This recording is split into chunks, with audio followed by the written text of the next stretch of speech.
शहरात सध्या दोन रुपालींचा वाद प्रचंड गाजतोय। एकीकडे राष्ट्रवादी पक्षाच्या नेत्या रुपाली पाटील ठोंबरे तर दुसरीकडे राज्य महिला आयोगाच्या अध्यक्ष रुपाली चाकणकर। दोघींच्या नावात समानता असली तरी सध्या दोघींचा संघर्ष मात्र राजकारणात नवा वाद निर्माण करतोय। आरोप प्रत्यारोप, थेट आव्हानं आणि पोलीस ठाण्यांपर्यंत गेलेली नाट्यमय घटना या सगळ्यामुळे राज्याच्या राजकीय वर्तुळात खळबळ माजली आहे। या वादाची सुरुवात झाली माधवी खंडाळकर नावाच्या महिलेपासून। माधवी यांनी सोशल मीडियावर एक व्हिडिओ पोस्ट करत दावा केला होता की रुपाली पाटील ठोंबरे यांनी गुंड पाठवून माझ्यावर मारहाण केली। त्या व्हिडिओनं सोशल मीडियावर अक्षरशः वादळ उठवलं। काही तासातच रुपाली ठोंबरे यांच्या बहिणीसह तिघांवर खडक पोलीस ठाण्यात गुन्हा दाखल झाला। मात्र त्यानंतर काही तासातच माधवी खंडाळकर यांनी पूर्णपणे युटर्न घेतला। त्या म्हणाल्या, मी आणि रुपाली पाटील आणि प्रिया पाटील या सगळ्या माझ्या बालमैत्रिणी आहेत। काही गैरसमजुतीमुळे वाद वाढले आणि आता आम्ही सगळे वाद मिटवले। कृपया कोणीही याचं राजकारण करू नये। मात्र या विधानानंतर रुपाली पाटील ठोंबरे यांच्या संतापाचा स्फोट झाला। त्या म्हणाल्या, माझ्या दोन बहिणी आणि मावशींवर विनाकारण गुन्हे दाखल करण्यात आले आणि अटक करून घ्यायला मी स्वतः पोलीस ठाण्यात आली आहे। आता माझी विकेट काढायची असेल तर गाठ माझ्याशी घ्या। ठोंबरे यांचं हे विधान माध्यमांसमोर आल्यानंतर वातावरण मात्र अजून तापलं। रुपाली ठोंबरे यांनी थेट रुपाली चाकणकरांवर गंभीर आरोप केले। त्या म्हणाल्या, चाकणकर यांनी राज्य महिला आयोगाच्या पदाचा गैरवापर केलाय। त्यांच्या अधिकारांचा वापर करून माझ्या कुटुंबावर गुन्हे दाखल केले गेले। त्यांनी राजीनामा द्यावा। तसेच सुनील तटकरे यांनी या सगळ्या प्रकरणात हस्तक्षेप करून योग्य तो निर्णय घ्यावा। ठोंबरे यांचं हे वक्तव्य थेट चाकणकरांवरील राजकीय हल्ला म्हणून पाहिलं जातंय। दरम्यान रुपाली पाटील ठोंबरे थेट खडक पोलीस ठाण्यात दाखल झाल्या। पोलीस ठाण्यात प्रवेश करताच त्यांनी जाहीर केलं, माझ्यावर गुन्हा नाही पण माझ्या कुटुंबावर दाखल केलाय। मला अटक करून घ्या, मला कायद्याचा पोरखेळ दाखवायचाय। पोलीस ठाण्यात त्यांच्या आवाजात राग आणि आव्हान दोन्ही दिसत होतं। पोलीस अधिकारी, पत्रकार, कार्यकर्त्यांसमोर त्या ठामपणे उभ्या राहिल्या आणि पोलीस प्रशासनालाही थेट प्रश्न विचारले।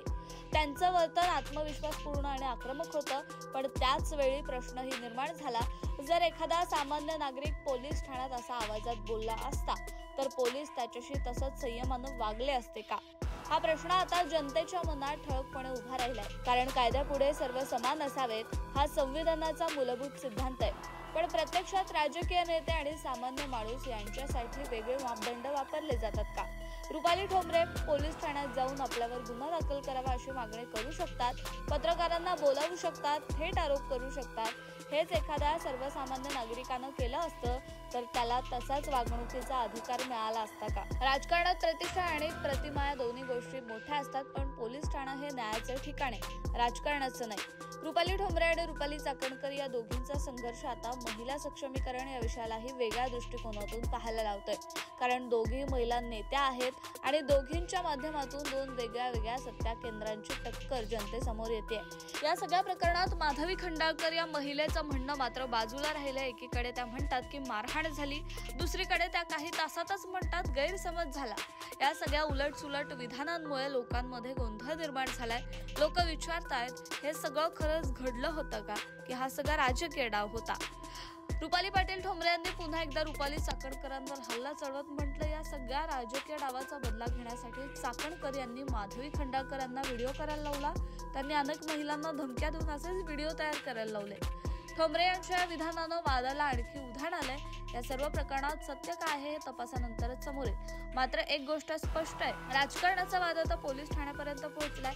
एक नेत्या पोलीस ठाण्यात येऊन स्वतःला अटक करण्याची मागणी करत असतात, दुसऱ्या नेत्या आपल्या पदावरून आरोप नाकारत असतात। दोघींच्या या भिडतीत कायदा कुठे उभा आहे हाच प्रश्न महत्त्वाचा ठरतो। आता नागरिक म्हणतात, जर एखादा सामान्य माणूस पोलीस ठाण्यात अशा भाषेत बोलला असता तर त्याच्यावर ताबडतोब कारवाई झाली असती, पण राजकीय व्यक्ती असेल तर पोलीसही संयम दाखवतात, माध्यमही कव्हरेज देतात आणि घटना ही ब्रेकिंग न्यूज बनते। या दुहेरी मापदंडामुळे लोकांचा कायद्यावरील विश्वास डळमळतोय, हीच खरी चिंतेची बाब आहे। शेवटी एकच प्रश्न, कायद्यापुढे सगळे समान आहेत का? रुपाली विरुद्ध रुपाली हा वाद राजकारणाच्या पलीकडेचा झालाय। हा संघर्ष केवळ दोन महिलांचा नाही तर न्याय आणि सत्तेच्या संघर्षाचं प्रतीक बनलाय। कायदा सगळ्यांसाठी सारखा राहावा, राजकारण न्यायावर अधिराज्य गाजवू नये, हीच या घटनेची खरी शिकवण आहे।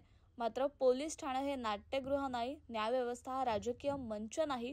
रुपाली पाटील ठोंबरे असोत किंवा चाकणकर असोत, कायद्यापुढे सगळे समान असले पाहिजेत, कारण सत्ता बदलते पण न्याय मात्र कायम राहायला हवा. या सगळ्या प्रकरणावर तुम्हाला काय वाटतं आम्हाला कमेंट बॉक्समध्ये नक्की सांगा आणि पाहत राहा सिविक मिरर.